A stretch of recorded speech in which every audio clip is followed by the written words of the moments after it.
¿Qué tal, amigón? Muy buenas tardes. Les habla su amigo Jerry en la biología. Y hoy, bueno, les traigo para ustedes lo que es un tema muy especial para mí, porque en lo particular me encanta este tema, me fascina. Entonces, espero que de igual forma ustedes lo disfruten. ¿Sale? El tema que vamos a platicar el día de hoy, bueno, pues es metabolismo celular. Y cabe mencionarles que si ustedes no han, pues, revisado los otros videos que es macromoléculas y organelos, es importante que les den, pues, una revisada para que entiendan algunos conceptos de los cuales, pues, vamos a estar platicando el día de hoy, ¿sale?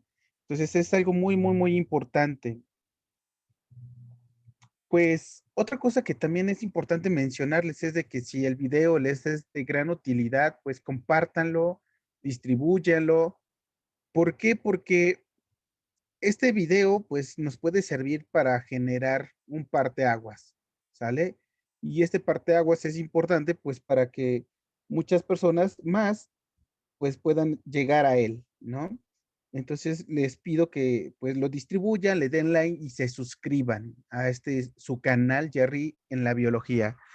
Y comencemos con ver cuáles son las proteínas que participan en el metabolismo celular, ¿sale?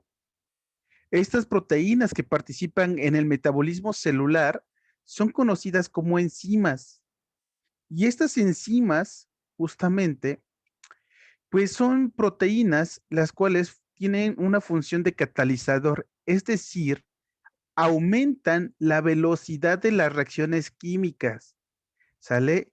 No modifican nada más, solamente aceleran la velocidad de la reacción. Es decir, que si en un momento determinado esta reacción química se iba a llevar en un periodo de 10 minutos, un ejemplo, pues con un catalizador biológico se llevaría en cuestión de segundos. Entonces, imagínense la velocidad de reacción con la cual estas funcionan, ¿sale? Aparte, son sumamente específicas estas enzimas, es decir, que solamente van a actuar sobre un sustrato. Y me preguntarán, oye, Jerry, ¿qué es un sustrato? Pues el sustrato, pues es de forma análoga, sería la comida que utilizan, ¿vale? Ahora, a estas enzimas también las podemos distinguir por su terminación, ¿no? Y esto es con base al sustrato o la función que desarrollan. Es decir, aquellas que tienen una función de óxido-reducción, cuando se les agrega el término asa, quedarían como óxido-reductasas, ¿sale? Entonces, de esta forma, perdón, las podemos ubicar y distinguir. Estas enzimas se dividen en 6 grupos: óxido-reductasas, transferasas, hidrolasas, liasas, isomerasas, así como ligasas. ¿Sale? Entonces, estos son los 6 grupos en los cuales las enzimas se pueden distinguir. Ahora, ya que estamos hablando de estas proteínas catalizadoras que son las enzimas, como les había comentado, estas requieren de un sustrato en específico, ¿vale? Entonces, sí es algo muy, muy, muy importante. Y este sustrato va a localizarse posteriormente en una cavidad y esta cavidad se le conoce como sitio activo y esta cavidad o sitio activo se encuentra en la enzima. Entonces, una vez que el sustrato es reconocido por la enzima en el sitio activo, se genera un complejo que tenemos justamente del lado derecho y este es muy conocido porque se conoce como llave cerradura, por ejemplo. Eso nos indica que el sustrato es específico de la enzima. Ahora, me preguntarán, oye Jerry, ¿pero qué es el sitio activo? El sitio activo es el lugar donde se van a llevar a cabo todas las reacciones químicas, todas, sin excepción alguna, ¿vale? Ahora, para que las enzimas tengan función, estas pueden estar en dos formas: apoenzima, es decir, que no tienen su molécula auxiliar como es la coenzima, y oloenzimas, cuando estas ya tienen unida a su grupo prostético o su coenzima. ¿Qué tipo de coenzima o grupo prostético utilizan las enzimas? Fácil. Puede ser pues calcio, magnesio, manganeso, los cuales van a complementar justamente a la enzima y de esta forma la enzima va a ser catalítica, o es decir, va a tener función. ¿vale? Ahora bien, dentro de estas reacciones metabólicas también requieren, pues, una molécula universal de energía, que sería ATP. ¿Pero qué es el ATP, Jerry? El ATP, pues, es una molécula llamada adenosín trifosfato y está formada por tres grupos. Una base nitrogenada, en este caso es la adenina, por eso se llama adenosín. Un carbohidrato, es decir, una pentosa de 5 carbonos, que es la ribosa, y grupos fosfatos, que serían tres grupos fosfatos conocidos como alfa, beta y gamma. ¿Sale? Ahora, volvemos a lo que les había comentado al inicio, amigos. Si ustedes no recuerdan cuáles son las bases nitrogenadas y cómo se clasifican, los invito a revisar mi video de macromoléculas. Ahí viene detallado. Igual en la parte de los carbohidratos, justamente, perdón, ahí viene explicado cómo se lleva a cabo esta clasificación de los carbohidratos.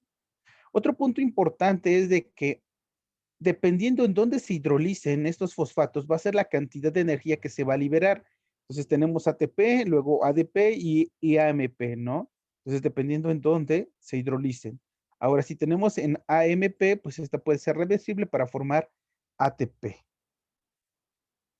Eso es con respecto a, pues, a qué proteínas participan en el metabolismo celular para acelerar justamente estas reacciones y cuáles son las moléculas de energía que reconoce la célula. Dicho esto, pues, es importante ya entrar de lleno al metabolismo celular, ¿sale? El metabolismo celular vamos a definirlo como una serie compleja de reacciones químicas que están ordenadas en secuencia. Así es como lo vamos a definir. Tenemos dos tipos de reacciones metabólicas, amigos: anabolismo y catabolismo. Comencemos con el anabolismo. Esto nos indica que vamos a generar sustancias complejas, llámese sustancias o moléculas complejas, a partir de sustancias sencillas, ¿sale? Esto es algo muy importante. ¿Cuál es el otro requisito? Pues requiere un aporte energético. Veamos cuáles son ejemplos de un proceso anabólico. La generación de un disacárido a partir de dos monosacáridos, ¿sale? Como glucosa y galactosa. Y me dirán, oye, ¿qué es un monosacárido, Jerry, o un disacárido? Los, les vuelvo a reiterar la invitación a que consulten el video de macromoléculas que está justamente ligado a este video. También otro ejemplo sería la fotosíntesis, ¿no? En la cual vamos a generar, pues, una fuente de carbohidratos, que serían, en este caso, glucosa, como lo vamos a ver en unos segundos. Y también otro ejemplo sería la síntesis o la formación de proteínas a partir de la unión de aminoácidos. Entonces, eso sería otro ejemplo. Y todo viene detallado en el tema de macromoléculas, amigos. Les recuerdo, macromoléculas, que lo pueden encontrar también en mi canal, ¿va? Ahora veamos, ¿qué sucede con un proceso catabólico? Es básicamente lo contrario. Aquí en un proceso catabólico dice que vamos a generar moléculas sencillas a partir de moléculas, perdón, de moléculas complejas. Un ejemplo sería la hidrólisis de lactosa, ¿no? Que nos va a generar glucosa y galactosa. La oxidación de glucosa, la cual nos va a permitir generar moléculas de ATP, moléculas de CO2 y moléculas de agua, ¿no? Esos son los requisitos para que sea un proceso anabólico o catabólico. Una cosa muy importante que deben de tener claro es de que cualquier proceso puede ser anabólico o catabólico siempre y cuando sea generar el proceso, no por partes, no.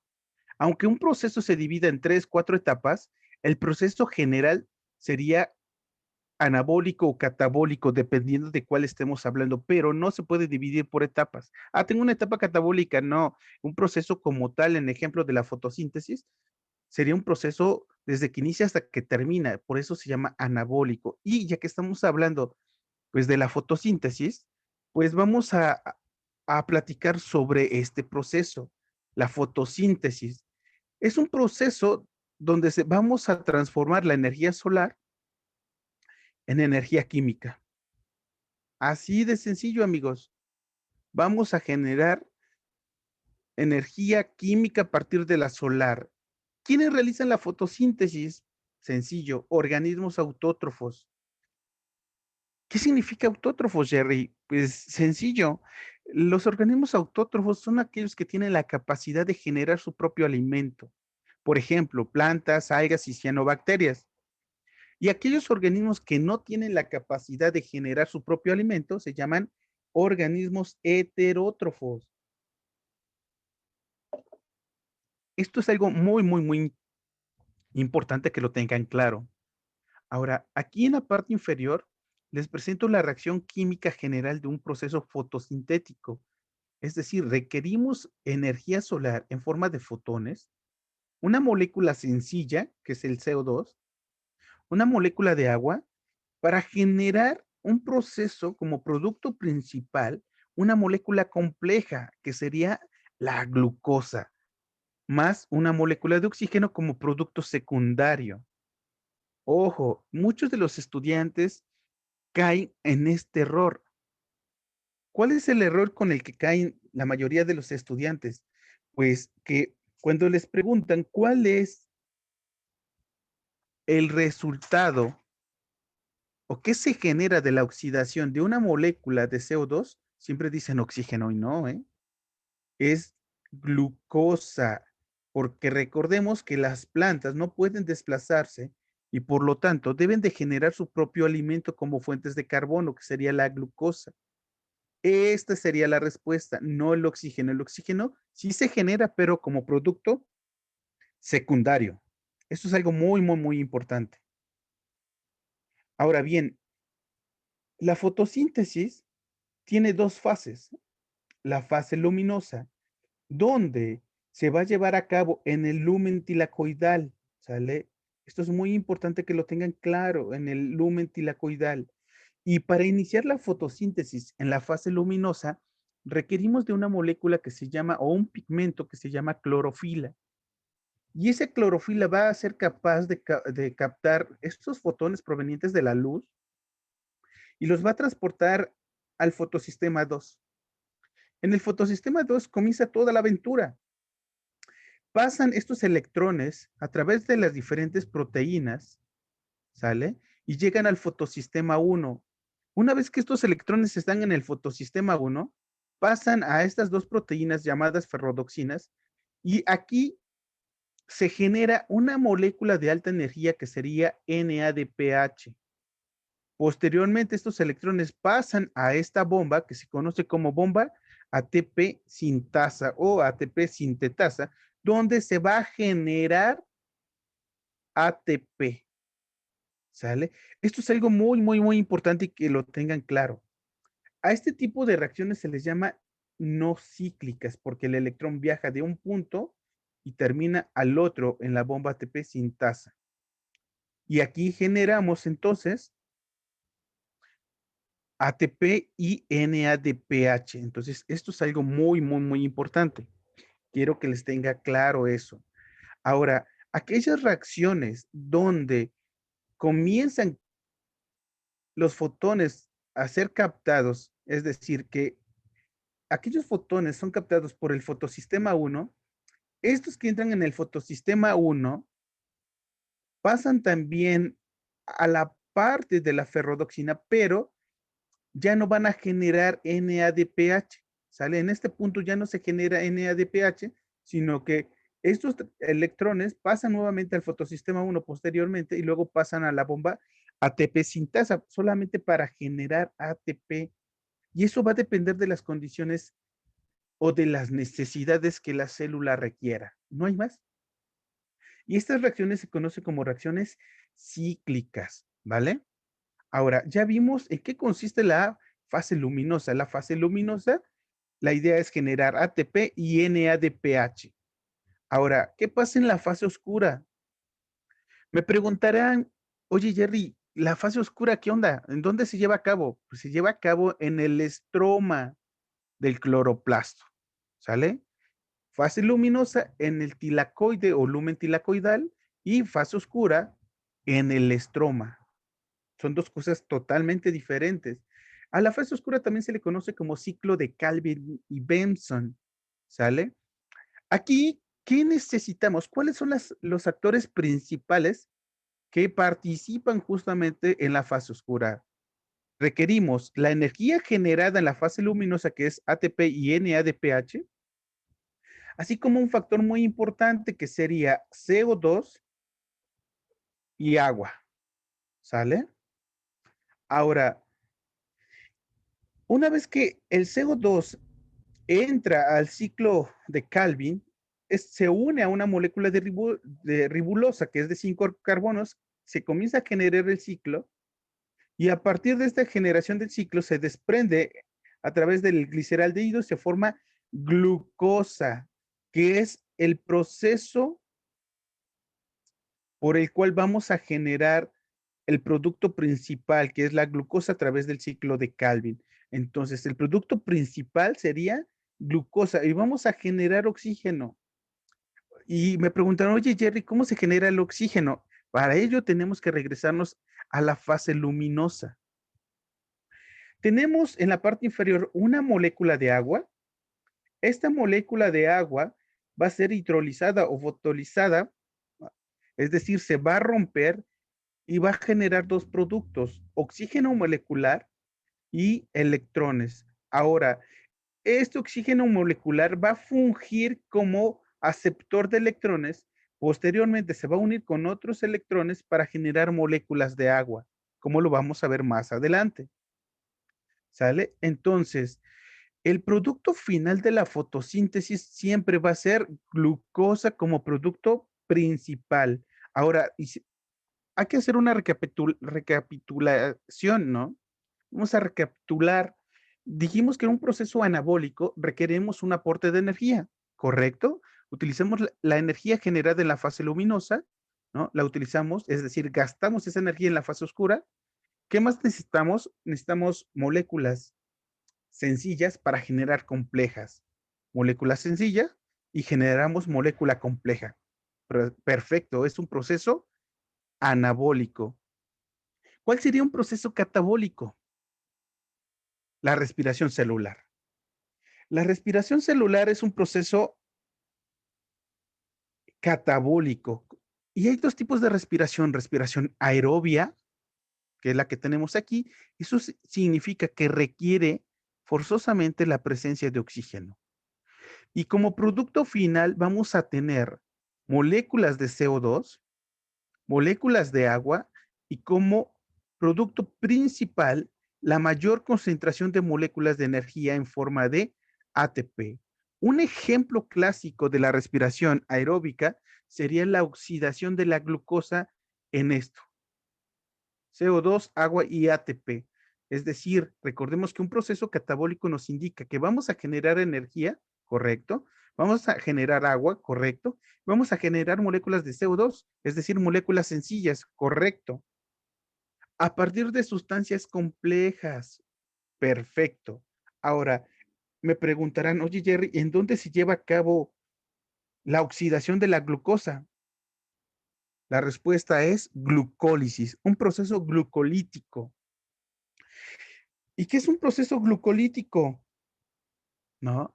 Este proceso glucolítico, pues consta de la lisis de una molécula de glucosa, es decir, un azúcar, ¿no? Y donde vamos a generar dos moléculas de ATP, dos moléculas de NADH y dos moléculas de piruvato. Eso es como producto final, ¿vale? Vamos a generar el proceso glucolítico o a desarrollar, mejor dicho. Requerimos una molécula de glucosa. Esta molécula de glucosa vamos a romperla en dos moléculas de 3 carbonos, una conocida como gliceraldehído y otra conocida como dihidroxiacetona. Ahora bien, el gliceraldehído es un alcohol y se puede oxidar de manera continua, siguiendo todos estos pasos. Llega hasta piruvato, ¿vale? En el momento que este gliceraldehído se oxida de forma continua, va a generar una molécula de NADH, una molécula de ATP y una molécula de ATP y una molécula de piruvato. Ahora, generamos una, dos y una, pero aquí dice que se generan dos. Ahora, veamos de dónde sale la otra. Recordemos que dijimos que se genera otra molécula de 3 carbonos, esta conocida como dihidroxiacetona. Esta molécula, la célula no puede degradarla en esta presentación. ¿Qué tiene que hacer? Pues tiene que convertirla en gliceraldehído a través de unas enzimas especializadas. Entonces, una vez que la dihidroxiacetona es convertida en gliceraldehído, esta ya puede oxidarse y recorre todo este camino que tenemos acá. Entonces, aquí en este punto ya vamos a generar dos moléculas de piruvato, dos moléculas de ATP, otras dos moléculas de ATP y dos moléculas de NADH. Ahora, si hacemos la suma, son 4 moléculas de ATP y aquí estoy diciendo que se generan dos como producto final. ¿Qué pasó ahí? Bueno, les explico. Cuando la glucosa entra a la célula, que sería la presentación del lado izquierdo superior, esta puede atravesar la membrana como Juan en su casa, ¿no? Pero la célula se asegura de que ésta ya no pueda salir, entonces lo que hace es añadirle fosfatos en la posición 6 como en la posición 1. Entonces aquí estamos gastando 2, generamos 4 de este lado, entonces 4 menos 2 nos da 2. Y es justamente lo que tenemos acá, 2 moléculas de ATP de ganancia, ¿sale? Ahora, ¿cómo se conectan las siguientes etapas? Porque la respiración aeróbica requiere o consta de 3 etapas. ¿Cómo se conectan las siguientes etapas? Ok. Una vez que se generó el piruvato, que es una molécula de 2 carbonos, esta va a ser pues hidrolizada o oxidada, por decirlo de alguna manera, formándose una molécula de acetilo. Y esta molécula de acetilo, posteriormente se le va a unir una molécula de acetilcoenzima A. Y esa molécula de acetilcoenzima A, que se une al acetilo, va a generar una molécula que se llama acetilcoenzima A. Y esta molécula de acetilcoenzima A es la molécula capaz que pueda entrar al ciclo de Krebs. La molécula de acetilo por sí sola no podría entrar al ciclo de Krebs. Tenía que unirse a esta coenzima A. Entonces, la acetilcoenzima A es como la llave de acceso para entrar al ciclo de Krebs. Aquí en el ciclo de Krebs va a entrar en forma de acetilcoenzima A, recorre todo este ciclo, que no lo vamos a describir, donde nos va a generar en su primer oxidación de una molécula de piruvato, 3 moléculas de NADH, como podemos verlas. 2 moléculas de CO2, que tenemos aquí, si van siguiendo mi cursor, y se va a generar tanto una molécula de FADH como una molécula de ATP. Ahora, si ustedes observan del lado superior derecho, pues realmente estoy diciendo que se genera lo doble a lo que tiene el diagrama, porque recordemos que en la glucólisis se generan 2 moléculas de piruvato, entonces cuando se oxida una molécula de piruvato, te genera una tanda de estas moléculas de energía. Y como se oxidan las 2 moléculas de piruvato, pues nos genera lo doble, que sería esto. Ahora me preguntarán, oye Jerry, ¿qué significa NADH y FADH? Bueno, el NADH es nicotín adenín dinucleótido y el FADH es flavín adenín dinucleótido y son moléculas de alta energía. ¿Por qué les digo que son moléculas de alta energía? Porque una molécula de NADH equivale a 3 moléculas de ATP y una molécula de FADH equivale a 2 moléculas de ATP. ¿Sale? Entonces, por eso se dice que son de alta energía.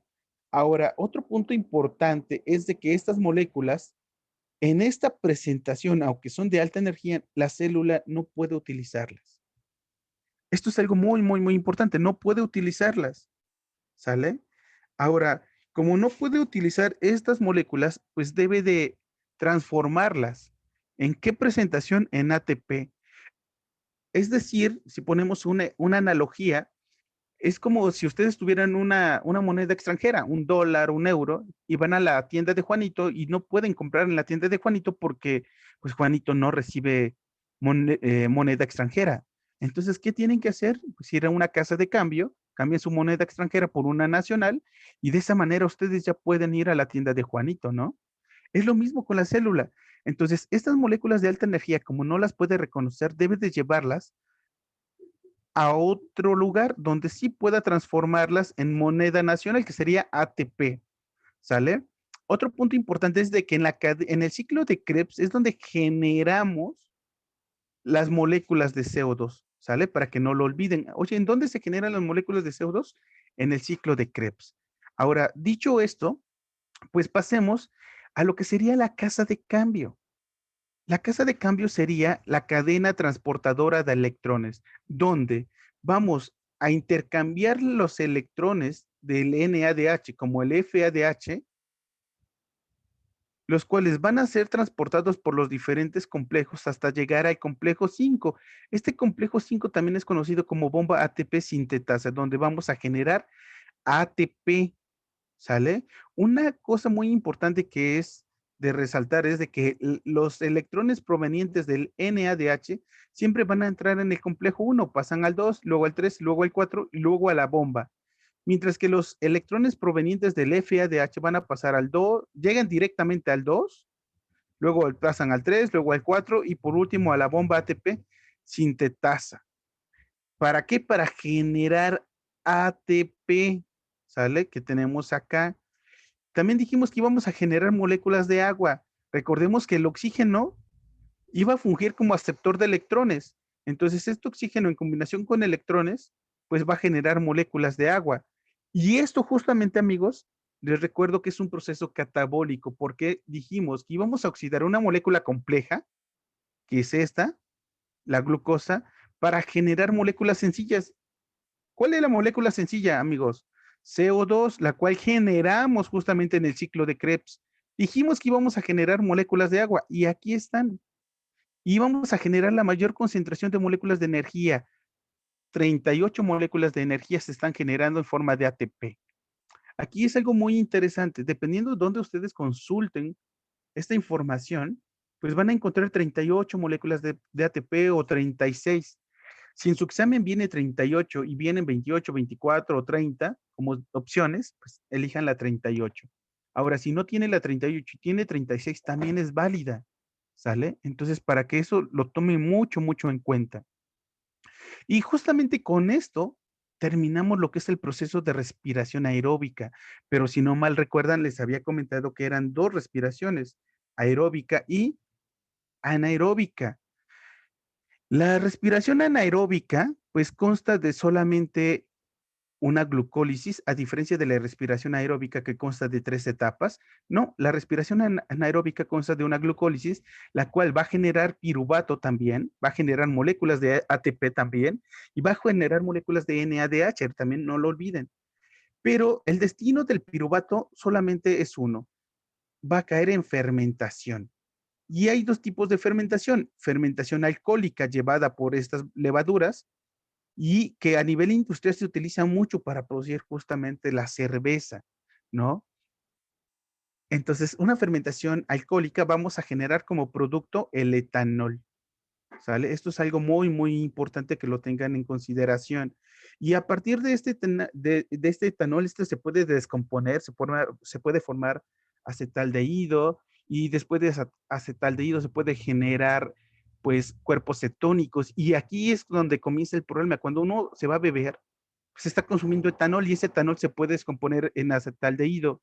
Ahora, si ustedes tomaron, ¿no? Y se fueron a dormir y no consumieron nada de alimentos durante ese proceso, pues el cuerpo no va a tener glucosa que consumir. Entonces va a tratar de consumir los cuerpos cetónicos, que no se pueden degradar y que son resonantes, lo que va a provocar posteriormente es dolor de cabeza.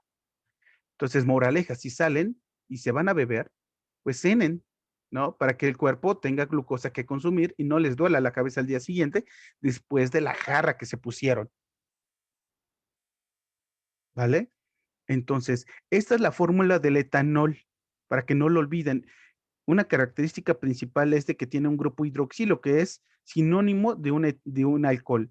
También vamos a generar moléculas de CO2 y por último, sería la fermentación láctica. En la fermentación láctica se puede dar en células animales como nosotros, donde pues vamos a generar ácido láctico a través de aquellas personas, por ejemplo, que generan ejercicio intenso, pues esas están privando de oxígeno al músculo. Entonces, una vez que se genera ese proceso donde dejan sin oxígeno al músculo, se va a generar ácido láctico y es por eso que se terminan todos adoloridos. O bien, en el proceso, cuando utilizan bacterias, se puede llevar a cabo una fermentación láctica también con el uso de bacterias, pero esto es a nivel más industrial para generar lácteos, ¿no? Como quesos, yogur y todos esos tipos de cosas, ¿no? Entonces, eso sería básicamente la respiración anaeróbica, la cual pues no requiere oxígeno y como molécula aceptora va a ser una molécula orgánica, no el oxígeno como lo es en una respiración aeróbica. Bueno, amigos, pues eso sería todo con respecto a la respiración celular o metabolismo celular. En días próximos les voy a subir un banco de preguntas para que ustedes puedan ir observando qué tipos de preguntas podrían venir en su examen de admisión. Si tienen alguna duda sobre algún tema, por favor, déjenme sus comentarios y lo podemos subir. Ahora, si hay algunos conceptos que no les quedó claro, y pueden consultar el tema de macromoléculas, que también lo pueden encontrar a mi canal, así como el de organelos. Si es un tema que no hemos subido, déjenme sus comentarios, lo podemos subir para la próxima. Y si les gustó el video, suscríbanse a mi canal. Con eso ustedes me apoyarían muchísimo para continuar subiendo videos. Y compártanlo, compártanlo, denle like, compártanlo y suscríbanse. Pues me despido con un dicho que dijo el gran Horacio, que digan que caminé entre gigantes. Esa es la frase del día de hoy. Con eso me despido, sin antes invitarlos a que consulten mi canal que se llama Jerry en la biología y pues que tengan éxito en su día y éxito en su examen de admisión. Hasta la próxima, amigos.